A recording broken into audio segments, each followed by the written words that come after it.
C'est le péché de l'humanité, le péché des hommes. Nous sommes coupables. Le salaire du péché, c'est la mort.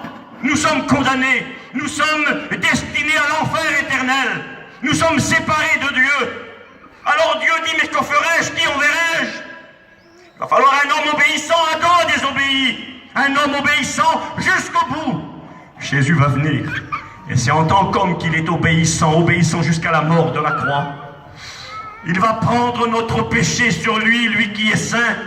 Toutes les souillures, toutes les saletés, toutes les choses que l'on ne peut même pas imaginer ni citer, il les prendra en son corps. Et il sera maudit, il prendra notre propre responsabilité. Le péché c'est grave et tu es un pécheur. Et puis si tu demeures dans ton état, eh bien tu es en état de perdition. Tu es séparé de Dieu. C'est écrit Ésaïe 59, verset 1er. Non, la main de l'Éternel n'est pas trop courte pour bénir. Non, son oreille n'est pas trop dure pour entendre les prières. Mais ce sont vos péchés qui mettent une séparation entre vous et Dieu. Ce sont vos iniquités qui vous cachent sa face.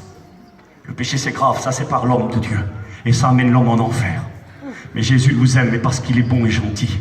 Il a choisi d'être obéissant à la volonté de son Père. Et il a choisi d'accepter notre péché en son corps sur le bois de la croix.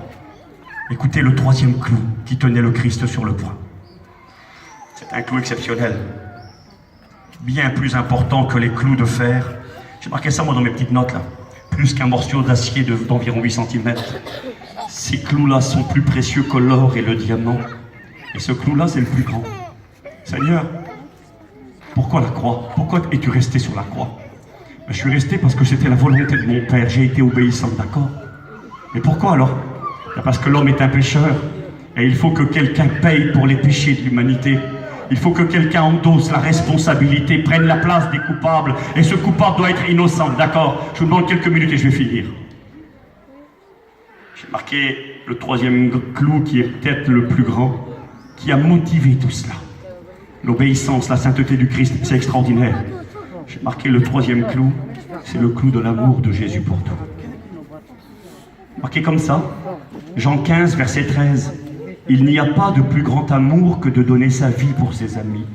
Galates 2, verset 20. Paul dira, moi, je vis dans la foi au Fils de Dieu qui m'a aimé et qui s'est lui-même livré pour moi. Voyez, il m'a aimé et il s'est livré pour moi. Éphésiens 5, 25, Christ a aimé l'Église et s'est livré lui-même pour elle. Il nous a aimés. Et c'est cet amour qu'il tenait élevé entre ciel et terre, descendre la croix. Vous savez ce que je pense, moi? Je pense que derrière les gens qui parlaient, les passants, les hommes religieux, les soldats romains, les brigands, qui invitaient Jésus à descendre, je crois qu'il y avait le diable derrière. Le diable et ses démons. Jésus descend de la croix. Si Jésus descend de la croix à ce moment-là, nous voyons que Satan ne comprenait pas complètement le plan divin. Nous voyons qu'à un moment donné, quand Jésus annonce qu'il va aller à la croix pour donner sa vie pour nous, l'apôtre Pierre, écoutant ses sentiments, dira à Jésus, à Dieu ne plaise. Même si Dieu n'est pas d'accord, tant pis, tu ne mourras pas. Moi, je ne veux pas que tu vas à la croix. Et vous vous souvenez ce qu'a dit Jésus? Il a dit à Pierre, Pierre, arrière de moi, Satan, car tes pensées ne sont pas les pensées de Dieu. Satan a essayé d'arrêter le Christ. Il ne comprenait pas réellement. Jésus devait-il mourir? Ne devait-il pas mourir? Il essayait de bien comprendre. Et il va essayer de faire échouer la mission.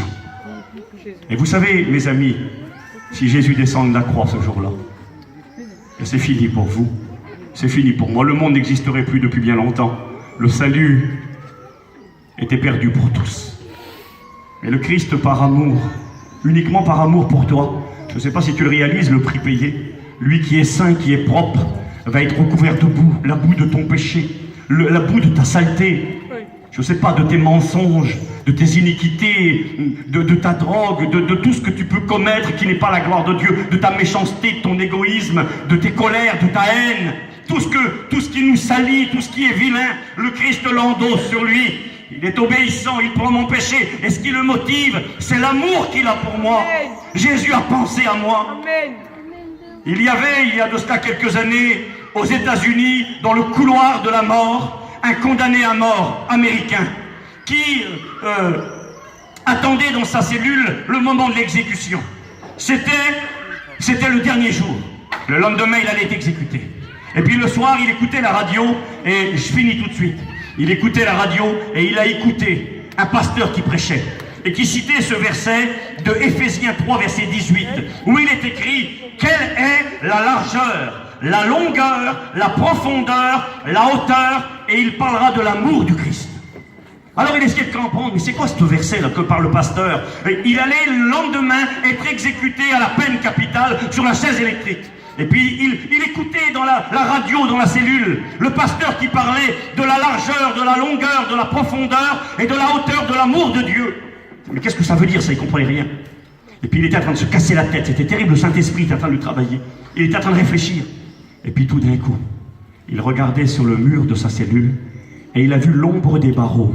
Il avait des barreaux horizontaux et des barreaux verticaux, comme ça, en travers qui se croisaient. Et l'ombre des lumières extérieures frappait contre les barreaux, et ça a fait un reflet sur le mur de sa cellule, et il a vu une croix sur le mur. Et puis là, il a pris un crayon, il allait être condamné à mort le lendemain, parce que Dieu, il aime tous les hommes, il aime les plus vils pécheurs. Ce meurtrier qui était en prison et qui allait être condamné à la peine capitale parce qu'il avait fait des choses qu'on ne peut pas concevoir, des choses. Quand il est ce soir-là,